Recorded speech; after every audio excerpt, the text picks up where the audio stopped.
Today I'll be doing a first shot review of the wide open trigger. It is a force reset trigger, so it pushes your finger forward and forces resets itself. We'll see how it goes.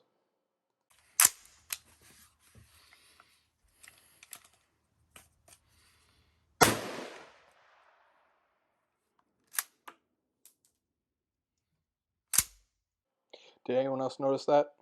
I'll show you again real quick. That is a shot round, and that is a live round, which only means it can only be a hammer follow.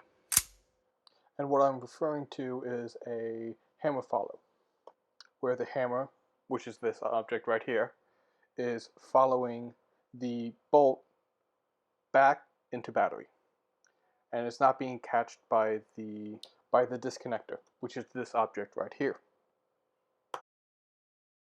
which is making a malfunction that you have to manually operate the firearm to clear and re-engage the hammer so you can do a follow-up shot.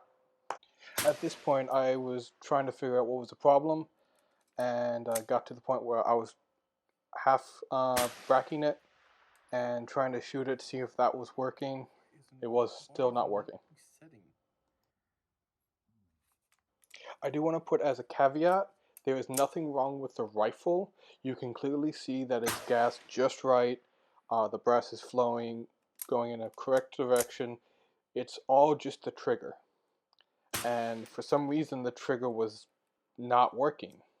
And I have a theory of why it's not working, and I'll get back to it later.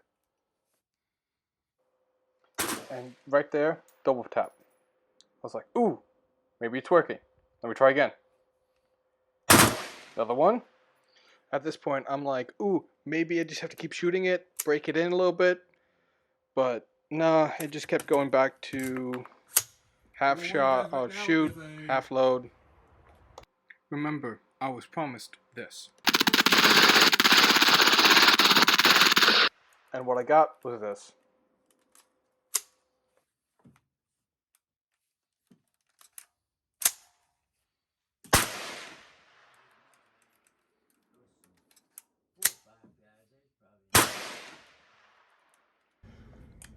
You see that wiggle in the trigger? It's not supposed to do that. I think the tolerance was just a little bit too loose, and it's just a quality control issue.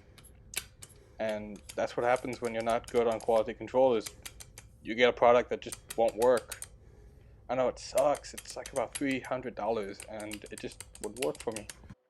My final thoughts are, it's a good idea, just not well executed in the one I bought, and it was about $300. So, I mean, do with that information as you will. If they just really crack down on their quality control, I think they could really get a good product out. But just right now, I don't think the quality control is just a little bit too lax, and so you get issues like the one I got, which is it won't work. Like it's a worse trigger than a normal mil-spec trigger. So if they got their quality control good, I think it'll be a good trigger.